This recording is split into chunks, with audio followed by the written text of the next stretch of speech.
Bonjour à tous et bienvenue dans ce nouvel épisode du podcast Under the Crown. Comme vous l'avez vu, aujourd'hui on va parler d'optimisation et pas d'optimisation dans les termes techniques mais plus dans le terme organisationnel. De mon point de vue, il y a vraiment toute une multitude d'astuces que je pourrais vous donner à ce niveau-là. Vraiment, c'est quelque chose que j'étudie depuis plusieurs années. Vous le savez maintenant, je suis vraiment fan de tout ce qui touche à l'optimisation, à la productivité et à tout ce qui nous permet tout simplement d'être plus efficace tout en ayant plus de temps pour vivre, parce que c'est un peu l'objectif. L'objectif, c'est pas de bosser comme des tarés et de ne plus en pouvoir, mais de condenser nos périodes de travail, les périodes où on va vraiment se concentrer sur nos projets, sur notre business, etc. au minimum pour à la fois être le plus efficace possible en un minimum de temps, mais aussi pour pouvoir se libérer du temps pour faire autre chose, pour passer du temps avec votre famille, pour vous amuser, pour apprendre le piano, j'en sais rien, en tout cas pour faire d'autres choses que travailler, parce que moi je pense que c'est pas sain en tant que web entrepreneur de bosser non-stop. Je l'ai longtemps fait, donc je crache un peu dans la soupe quand je vous dis ça, parce que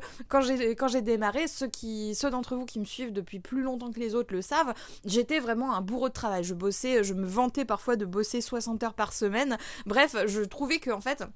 j'avais vraiment cette idée, vous savez, il faut travailler dur pour réussir, donc plus je travaille dur et plus je mérite ma réussite. Sauf que dans les faits, je me suis rendu compte que malheureusement, malheureusement ou heureusement d'ailleurs, ça ne fonctionne pas tout à fait comme ça, et du coup j'ai réduit au maximum mes horaires de travail, ce qui fait que là, actuellement, au moment où j'enregistre ce podcast, je bosse à peine quelques heures par semaine. J'ai vraiment trouvé un système qui me permet justement de, certes, réduire mes horaires de travail, mais aussi de pouvoir produire plus par de plus petites plages horaires. Alors, je commence déjà à m'embrouiller avec mes mots, donc je pense que je vais rentrer directement dans le vif du sujet, mais juste avant ça, j'aimerais vous parler de la formation qui est mise en avant cette semaine, qui est la formation Minimalisme Castle, et qui colle bien entendu complètement avec le thème de ce podcast. La formation Minimalisme Castle, c'est une formation sur le thème du minimalisme digital où je vous aide justement à mettre en place des techniques pour optimiser votre espace de travail digital, c'est-à-dire votre ordinateur, votre iPad, votre iPhone, enfin bref, tout ce qui vous permet de travailler pour réduire en fait le temps que vous passez derrière vos écrans et du coup avoir des tâches qui sont beaucoup plus faciles, beaucoup plus optimisées, ce qui vous permet d'avoir l'esprit clair. Donc si jamais ça vous intéresse d'en savoir plus à ce sujet-là, et comme le minimalisme digital malheureusement ça peut être difficile à appliquer en tant que personne qui travaille en ligne, j'ai fait du coup cette formation complète qui s'appelle Minimalisme Castle et que vous pouvez retrouver dans la barre de description si jamais ça vous intéresse. Comme je le disais, en dehors de ça, moi j'ai 5 conseils clés entre guillemets à vous donner, parce que très sincèrement on pourrait en parler pendant des heures. Vous le savez, je suis toute pleine remplie d'astuces pour travailler le moins possible, glandouille forever, j'ai envie de vous dire, n'est-ce pas? Et du coup, aujourd'hui, au lieu de vous donner tous les conseils de la planète dans tout le sens, j'ai fait une petite sélection de 5 conseils qui peuvent vraiment faire la différence, encore plus chez ceux d'entre vous qui n'ont pas encore entamé cette démarche de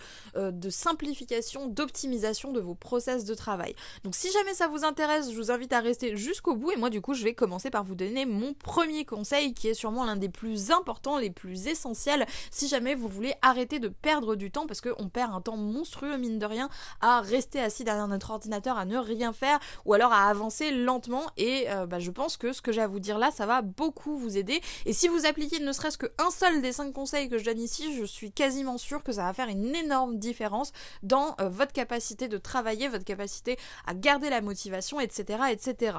C'est d'ailleurs le sujet de mon premier conseil en quelque sorte, c'est de correctement gérer votre épuisement de la volonté, j'appelle ça comme ça, et votre énergie. Alors on le sait maintenant, l'énergie, la motivation, etc., c'est pas la même chose chez tout le monde. Il y a certaines personnes qui naturellement ont beaucoup plus d'énergie, beaucoup plus de faculté à faire plein de choses dans la journée, et d'autres, comme moi, qui sont un petit peu plus mous du genou. Et c'est pas forcément quelque chose de mal. Je sais qu'on a honte en général justement de pas avoir autant de résistance que les autres, de ne pas avoir autant d'endurance que les autres, d'être plus facilement fatigué, d'être plus facilement,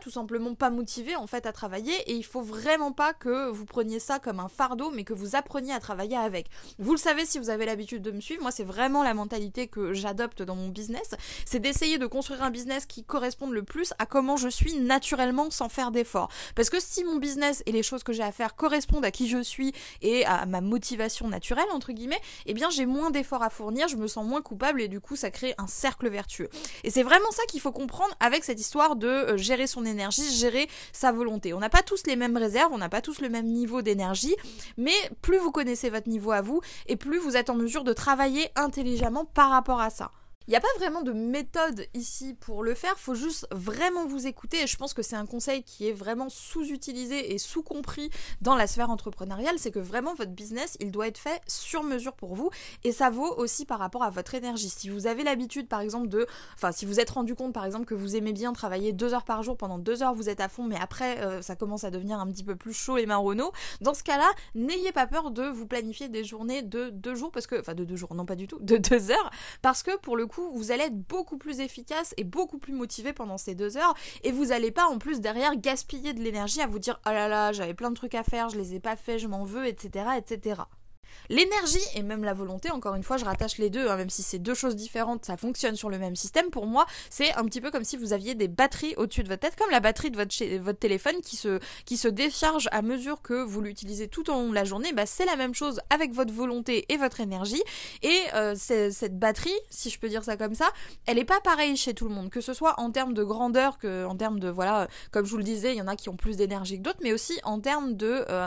rythme, j'ai envie de vous dire. C'est-à-dire qu'il y a des personnes qui vont être beaucoup plus efficaces dès le matin au réveil et d'autres qui vont être par exemple beaucoup plus efficaces l'après-midi. Quel que soit votre rythme, quel que soit votre système, il faut juste repérer comment vous fonctionnez et partir de là, si je peux dire ça comme ça, pour construire votre emploi du temps, pour construire votre business autour de ça. Parce que si vous allez sans arrêt au-delà de vos capacités, si vous partez d'un point de vue un petit peu entêté en vous disant ouais, de toute façon j'arriverai toujours à tout faire, etc. Moi je suis un super-héros, bosser 8 heures par jour, pas de problème, etc. À un moment donné, malheureusement, il va y avoir un problème. Et comme je le disais, quelque part, vous allez beaucoup plus vous épuiser si jamais vous allez sans arrêt vous fixer des buts inatteignables. Donc faites attention à votre niveau d'énergie, faites attention à votre niveau de motivation, à votre niveau de volonté et assurez-vous de gérer ça au maximum. Par exemple, si jamais vous êtes quelqu'un du matin et que vous savez que vous avez que 2 heures dans la journée où vous êtes vraiment à fond, dites-vous que dès le matin, vous commencez par les grosses tâches très reloues que vous n'aurez plus envie de faire par la suite parce que votre réserve d'énergie, votre réserve de volonté sera plus basse et du coup, ce sera encore plus dur de passer à l'action sur des choses que vous n'avez pas envie de faire. C'est pour ça qu'on a tendance à faire les choses qu'on n'a pas envie de faire en premier, comme ça on est débarrassé. Deuxième conseil, et pas des moindres, c'est vraiment un conseil qui a été un game changer pour moi, vraiment à partir du moment où j'ai intégré ça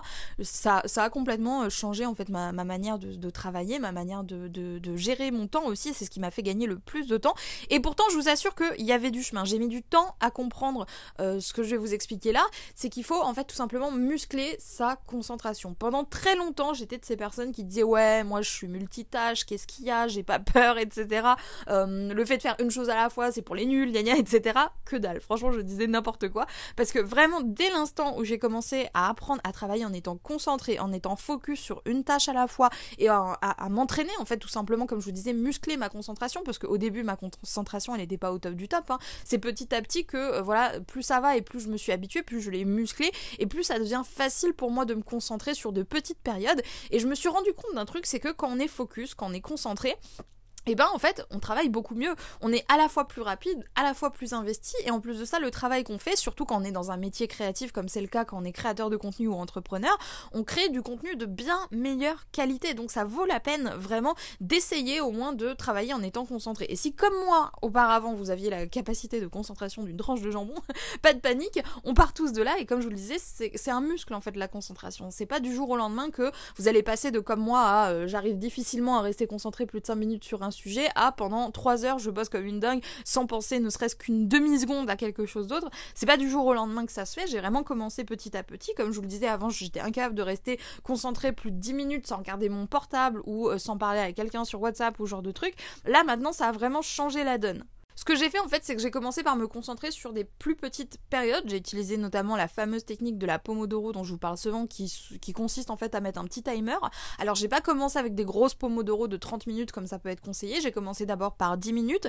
et dès que je me suis sentie à l'aise sur le fait d'être vraiment concentrée pendant 10 minutes, j'ai augmenté de 5 minutes, de 20 minutes, etc. jusqu'à ne plus du tout prendre de compteur, c'est-à-dire que maintenant, au lieu d'adopter le système de minuterie qui vient me déconcentrer finalement une fois que c'est terminé de la Pomodoro, maintenant moi je mesure simplement le temps que je mets et j'ai créé une sorte d'automatisme comme ça qui fait qu'à chaque fois que je lance mon chrono pour mesurer ce que je suis en train de faire, je suis 100% focus dessus pour ne pas fausser le temps. Donc c'est quelque chose qui m'a beaucoup aidé. Moi je vous conseille vraiment de vous entraîner tout simplement à être plus concentré et à vider un petit peu votre esprit au maximum pour y arriver parce que la concentration elle a besoin de place pour s'étendre. D'ailleurs, petit rappel, c'est justement l'une des choses que je vous aide à faire dans la formation Minimalisme Castle. L'idée, c'est d'optimiser votre espace de travail digital pour diminuer votre pollution visuelle quand vous êtes sur votre ordinateur et aussi diminuer la charge mentale, parce que plus vous allez avoir de choses dans la tête ou sous les yeux et plus votre esprit va avoir matière en fait à dévier de la tâche initiale que vous êtes en train de faire. Plus vous allez vous entraîner à être dans cet état de flow, dans cet état de concentration maximale,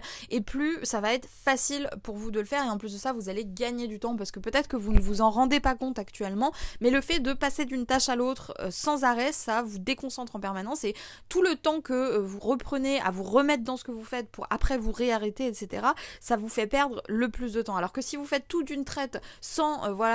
dévier une seule seconde ni une seule pensée de ce que vous êtes en train de faire, vous allez voir que ça va aller beaucoup plus vite. C'est pour ça que je vous parle de la méthode de Pomodoro qui, je trouve, est excellente pour démarrer quand on n'a pas du tout l'habitude de travailler en étant concentré. On passe du coup à mon troisième conseil, j'allais dire cinquième mais pas du tout, on en est qu'au troisième, tout va bien, on en est qu'à la moitié.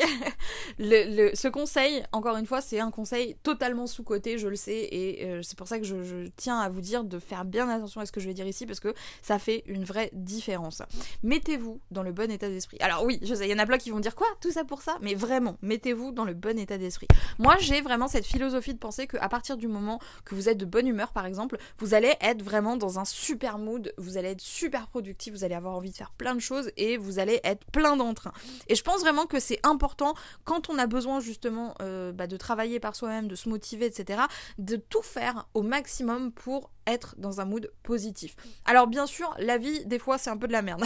On peut pas être tout le temps de bonne humeur, etc. Et on a le droit de passer par des périodes où ça va pas. D'ailleurs, c'est quelque chose qui est reconnu dans le milieu de l'entrepreneuriat, on vit souvent des montagnes russes émotionnelles en mode tout va bien, je vais tout déchirer, sky is the limit, et je suis un caca, au secours,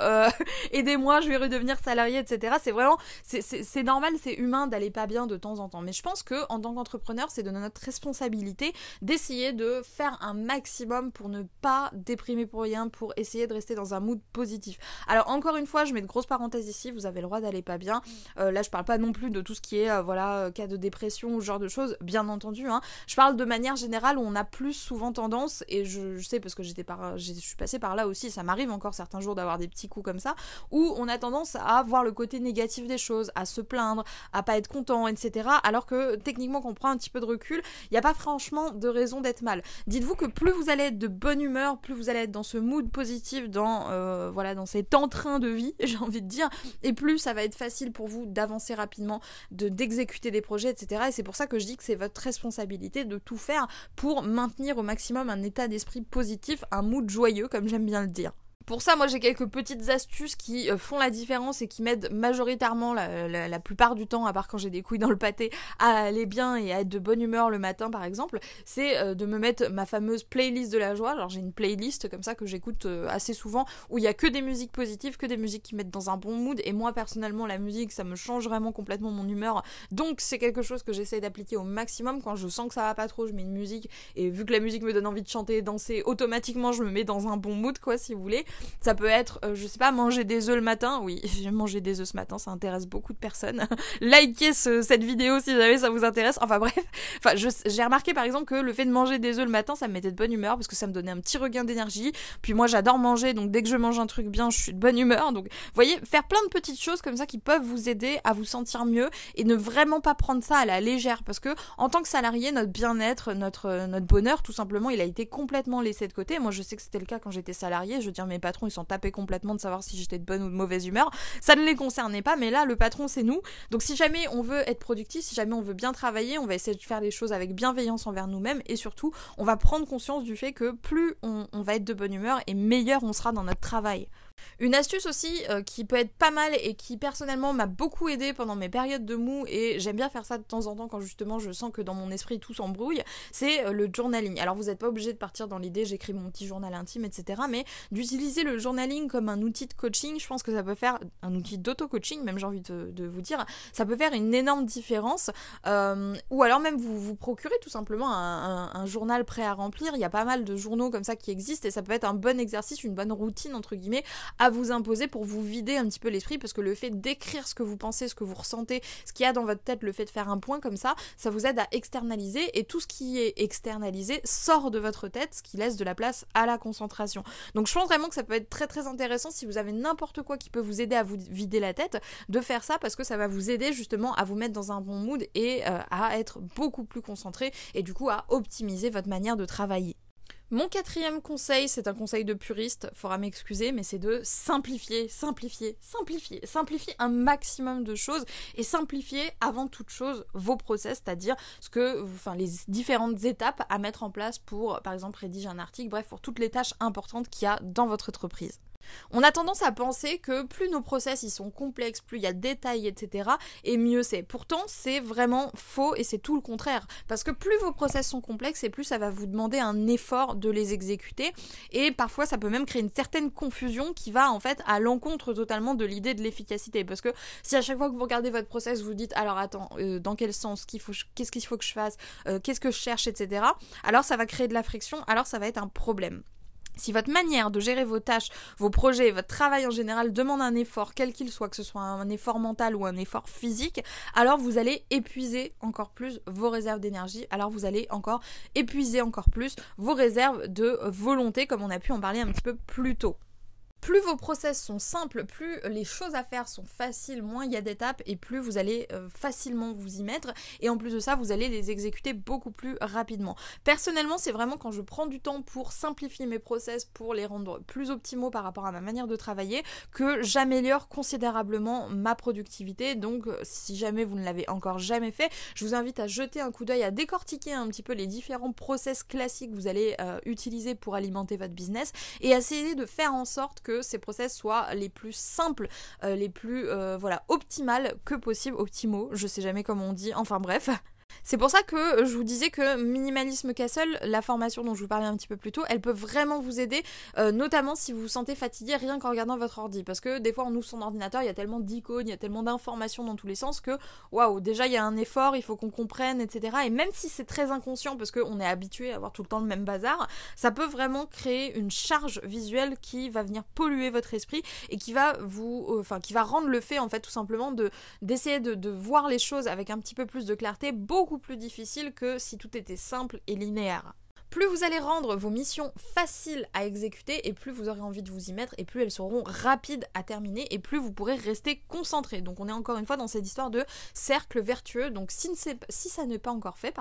n'hésitez pas à jeter un coup d'œil à vos process, notamment ceux que vous utilisez le plus. Si par exemple vous rédigez beaucoup d'articles, commencez par là. Si vous faites beaucoup de vidéos, commencez par les vidéos. Bref, essayez de trouver des moyens pour simplifier votre manière actuelle de faire, et vous allez voir que vous allez gagner un temps considérable. Pour mon 5e conseil, j'ai envie de vous rappeler quelque chose d'important, c'est que c'est humain d'avoir des défauts, c'est humain d'avoir la flemme, c'est humain de procrastiner, c'est dans notre nature, et il n'y a pas forcément à avoir honte de ça, même si la société nous fait croire que si jamais on est un petit peu feignant, on peut pas avancer dans la vie, on peut pas réussir ses projets, etc. Bullshit. Pardon, j'avais envie de le dire. Pardon pour cet accent relativement mauvais, on va pas se mentir. Ici, j'aimerais vraiment décomplexer ceux d'entre vous qui n'ont pas forcément tout le temps envie de travailler, qui n'ont pas forcément... même si le business c'est quelque chose d'important, ça c'est pas forcément le centre de votre vie, quoi. Il y a peut-être d'autres choses qui comptent pour vous à l'extérieur de tout ça, et c'est très sain d'ailleurs de penser comme ça. Je pense qu'il n'y a pas de honte à ne pas avoir envie certains jours, à ne pas avoir d'énergie, à pas avoir envie même de regarder notre to-do list. Moi-même, ça m'arrive assez régulièrement, comme je vous le disais, je travaille que quelques heures par semaine, donc ça implique bien que la majorité du temps, je ne sois pas en train de travailler et que je sois en train de faire d'autres choses, des choses de grosses feignasses. Et pourtant, c'est comme ça que je trouve mon équilibre, et c'est comme ça que j'arrive à travailler correctement, parce que le fait d'avoir moins de temps pour travailler, ça me permet de mieux prioriser les choses à faire, et c'est justement là mon conseil, c'est que vous devez apprendre à prioriser ce qui est important ou pas. Vous devez avoir le droit, l'opportunité dans votre planning, dans votre manière de gérer,